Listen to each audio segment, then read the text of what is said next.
होता था। हमारे पास एक व्यक्ति ने फ़ोन किया कि हमारे पास कुछ आंसर है जो आपको हम भेजते हैं। हमने आर्थिक अपराध इकाई का नंबर दिया और कहा कि आप उनको भेज दीजिए। उन्होंने आर्थिक अपराध इकाई को भेज दिया और हम खुद उसके मोबाइल में देख के आ जाए हैं। उसके बाद ही हम इस चीज़ को उजागर कर रहे हैं और ये आंसर था, आपको बता दे रहे हैं। सेट ए का जो बीपीएससी का क्वेश्चन था, सेट ए का क्वेश्चन नंबर 110 का आंसर है इसमें नीरज चोपड़ा। क्वेश्चन नंबर 112 का 28 मई 2023। क्वेश्चन नंबर 116 का लगभग 5 lakh. Question number 93 Mahatma Gandhi. Question number 79 मंगल। क्वेश्चन नंबर 80 रोहतास या 1764 जो हो। उसके बाद सारे उत्तर सेम है, हम पूरा उत्तर मिल रहा है, हमने अभी मिलाया है, क्वेश्चन से मिलाए, सारा आंसर हूबहू मिल रहा है। तो पेपर लीक हुआ, आप कह रहे हैं? पेपर लीक है, सारा आंसर मिल रहा है, सारा आंसर मिल रहा है। आप लोग देखिए, सारा आंसर मिल रहा है। ये कैसी परीक्षा हो रही है और एक नया एक्सपेरिमेंट इस बार बीपीएससी के द्वारा किया गया है। थोड़ा शांति बनाइए आप लोग कि एडमिट कार्ड के पीछे आंसर लिखा हुआ है और ये वायरल हो रहा है। इसकी क्या सच्चाई है ये जांच करे सरकार, सरकार का तंत्र जांच करे कि इसकी क्या सच्चाई है। सोशल साइट पे ये वायरल है, एडमिट कार्ड के पीछे आंसर लिखा हुआ है।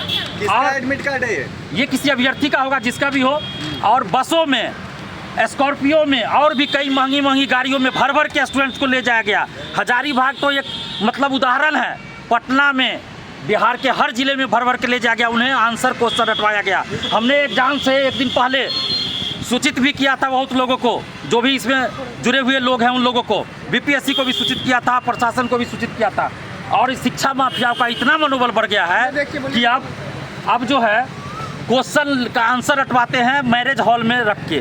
और बीपीएससी का एक अधिकारी है या कर्मचारी है, मैं नहीं जानता कोई अधिकारी या कर्मचारी है, रंजीत नाम है, पता नहीं कितने रंजीत हैं, जो बिहार के लाखों करोड़ों स्टूडेंट्स की ज़िंदगी के साथ खिलवाड़ कर रहे हैं। रंजीत नाम का एक अधिकारी या कर्मचारी है बीपीएससी ऑफिस के अंदर, चोर बैठा हुआ है।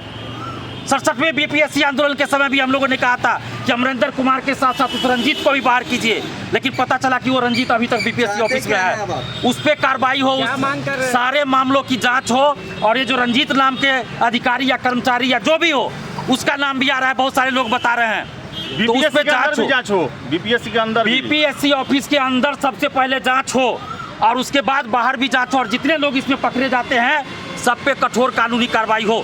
हमने पहले भी कहा था अमरिंदर कुमार, पता चला ना कि अमरिंदर कुमार ने क्या क्या किया, उसको बीएसएससी का मेंबर अभी बना दिया गया। क्यों बनाया गया भाई? कब तक बिहार के लाखों स्टूडेंट के साथ इस तरह से खिलवाड़ होगा? हम लोग जान पर खेलकर लड़ रहे हैं पेपर लीक के खिलाफ, धांधली सेटिंग के खिलाफ, शिक्षा माफियाओं के खिलाफ। अभ्यर्थी एक कभी रात में खाना नहीं खाते हैं, जब महीना का लास्ट होता है तो पैसा समाप्त हो जाता है, खाना नहीं खाते हैं, भूखे सोना पड़ता है। हम लोग जानते हैं उस दर्द को। और जब परीक्षा देख के निकलते हैं तो पता चलता है पेपर लीक हो गया। क्या उस गरीब पे, उस मेधावी स्टूडेंट पे बीत रहा होगा, जरा बताइए। लेकिन ये बिहार के नेता लोग सोते हैं और अभ्यर्थी रात भर जाग रहे हैं, रात भर मेरे पास फोन आ रहा है, मैं नहीं सो पाता हूँ और ये नेता लोग, अधिकारी लोग सो रहे हैं चैन की नींद। तो इसलिए हम मांग कर रहे हैं इसकी सीबीआई जाँच हो। अभी आप सुन रहे थे छात्र नेता दिलीप को। आप देखना शुरू कर चुके हैं दर्श न्यूज। मेरा नाम है दिव्यांशु। बिहार लोक सेवा आयोग यानी बीपीएससी के द्वारा ली गई तीसरे चरण की शिक्षक भर्ती परीक्षा के प्रश्न पत्र और आंसर लीक मामले में प्रश्न पत्र की छपाई करने वाली एजेंसी और प्रिंटिंग प्रेस भी जांच के दायरे में है। जी हां, आर्थिक अपराध इकाई यानी ईओयू की अब तक की जांच में यह बात सामने आई है कि आउट हुए प्रश्न पत्र पर बार कोड या सुरक्षा कोड नहीं थे। इसका तात्पर्य यह है कि प्रश्न पत्र प्रिंटिंग प्रेस में छपने के पहले ही आउट हो गया था, क्योंकि छपने के बाद इन पर अलग से खास किस्म की बार कोडिंग की जाती है। इन सुरक्षा कोड की मदद से यह पता चल जाता है कि उक्त प्रश्न पत्र यानी वो जो प्रश्न पत्र है किस केंद्र के किस कमरे में बांटे गए थे। बिना बार कोडिंग वाले प्रश्न पत्र को पहले पेन ड्राइव में बाहर निकाला गया, इसके बाद इसे प्रिंट कर सेटिंग वाले स्थान पर रटवाने के लिए अभ्यर्थियों को दिया गया था। अब तक मिले साक्ष्य के आधार पर शक के दायरे में प्रिंटिंग प्रेस और आयोग दोनों आ रहे हैं, चाहे प्रिंट होने के पहले प्रेस से या प्रेस तक पहुंचने से पहले या वहां तक ले जाने के क्रम में इसे लीक कर दिया गया। हालांकि ईओयू के स्तर पर गठित एसआईटी पूरे मामले की गहन तफ्तीश करने में जुट गई है। इसके बाद ही पूरी स्थिति स्पष्ट हो पाएगी। जब्त किए गए प्रश्न पत्र सिर्फ एक भाषा हिंदी में छपा मिला था। इसका मिलान बीपीएससी से मूल प्रश्न पत्र लेकर करने पर सभी प्रश्न हूबहू मिले थे। अमूमन प्रतियोगिता परीक्षा का प्रश्न पत्र 4 भाषाओं हिंदी, अंग्रेजी, उर्दू और बांग्ला में छपता है, परंतु बरामद किया गया प्रश्न पत्र सिर्फ एक भाषा हिंदी में ही था। अन्य किसी भाषा का प्रश्न पत्र नहीं मिला है। इससे भी यह साबित होता है कि प्रश्न पत्र प्रिंटिंग प्रेस में छपने से पहले या यहां तक पहुंचने से पहले आयोग के स्तर पर ही लीक हुआ है। इस मामले की गहन तफ्तीश करने के लिए ईओयू की एसआईटी बीपीएससी के पदाधिकारियों को भी नोटिस जारी कर पूछताछ के लिए बुला सकती है। इससे जुड़े कई पहलुओं पर अभी जांच जारी है। इसमें कई स्तर के लोगों की मिलीभगत सामने आ सकती है। जिस प्रिंटिंग प्रेस में प्रश्न पत्र छपवाए गए थे उसके बारे में भी जानकारी को लेकर ईओयू की टीम उनसे भी पूछताछ कर सकती है। कहीं से फोटो खींचकर नहीं भेजा गया था इसे। अब तक की जांच में यह अहम बात भी सामने आई है कि प्रश्न पत्र की फोटो खींचकर ही इसे कहीं नहीं भेजा गया था और न ही पेन ड्राइव में ही लोड किया गया था, बल्कि मूल प्रश्न पत्र की कॉपी को ही पेन ड्राइव में कॉपी करके इसे सेटरों और अभियुक्तों को रटवाने के लिए इनके बनाए गए केंद्रों तक पहुंचाया गया था। इस बात के भी प्रमाण मिले हैं कि इस पेन ड्राइव को पहले पटना लाया गया था, इसके बाद इसे हजारीबाग भेजा गया था।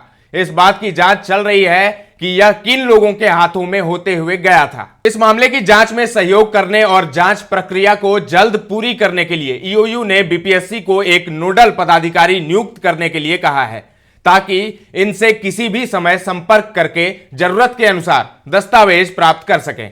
इसके अलावा बीपीएससी को इस परीक्षा से जुड़े सभी तरह के दस्तावेज और कंप्यूटर, लैपटॉप समेत अन्य को संभाल कर रखने के लिए कहा है। इनकी जब भी ईओयू को जरूरत पड़ेगी वह इन्हें मंगवाकर जांच कर सके। इनसे कई जरूरी तथ्यों के मिलने की संभावना है। ईओयू सूत्रों के अनुसार अभी परीक्षा संचालन से जुड़ा हर व्यक्ति व एजेंसी जांच के दायरे में है। बीपीएससी से भी आवश्यकता अनुसार परीक्षा संचालन से जुड़ी जानकारी मांगी जाएगी।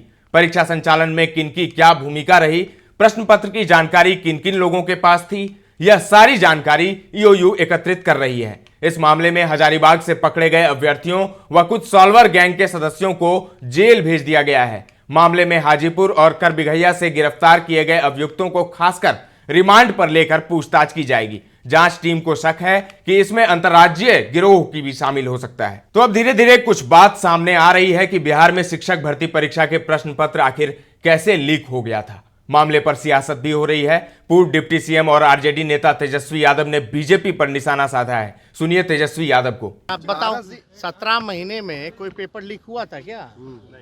और इसी को कहते हैं असल माफिया राज। अद्भुत है भाई, सरकार बदलते ही भाजपा जैसे आ गई सरकार में, एडमिट कार्ड के पीछे आंसर लिखा हुआ है। देश में ऐसा कहीं नहीं हुआ, ये अद्भुत। कुछ लोग माफिया राज खत्म करने की बात करते हैं, लेकिन हकीकत में हो क्या रहा है? कौन लोग लगे? ये बिहार में 70 दिनों के अंदर 2 लाख से ज़्यादा लोगों को नियुक्ति पत्र हम लोगों ने बांटा। एक पेपर लीक हुआ तो बता दो, लेकिन इनके राज आते ही आते फिर से वही पेपर लीक। भाजपा का जहाँ राज रहा वहाँ पेपर लीक, यूपी में पेपर लीक, मध्य प्रदेश से लेकर के हर जगह। अब बिहार में तो गजबे हो गया। एडमिट कार्ड लेके लोग जाते हैं, उसके पीछे ही उत्तर है।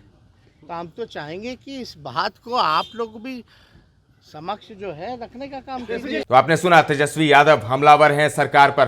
कह रहे हैं कि 17 महीनों में अभी तक तो पेपर लीक नहीं हुआ। 17 महीने उनकी सरकार रही, लेकिन 2 बहालियां हुई शिक्षकों की, लेकिन कहीं से भी कोई प्रश्न पत्र लीक होने की सूचना या खबर या ऐसी कोई बात सामने नहीं आई। लेकिन जैसे ही बीजेपी की सरकार बनी है, आप देख सकते हैं कि माफिया राज, जो माफिया राज बीजेपी कहती है आरजेडी के खिलाफ, अब आरजेडी उसका इस्तेमाल बीजेपी के खिलाफ कर रही है। चुनाव की घोषणा भी हो गई है, अब चुनाव भी होने वाले हैं। तो अब देखना होगा कि क्या ये पेपर लीक ठंडे बस्ते में चला जाएगा या फिर इसमें कुछ और चौंकाने वाले आंकड़े और बात सामने आएंगे। ये भी देखना बड़ा दिलचस्प होगा। खैर, तमाम चीजों से हम आपको अपडेटेड रखेंगे। बने रहें दर्श न्यूज के साथ।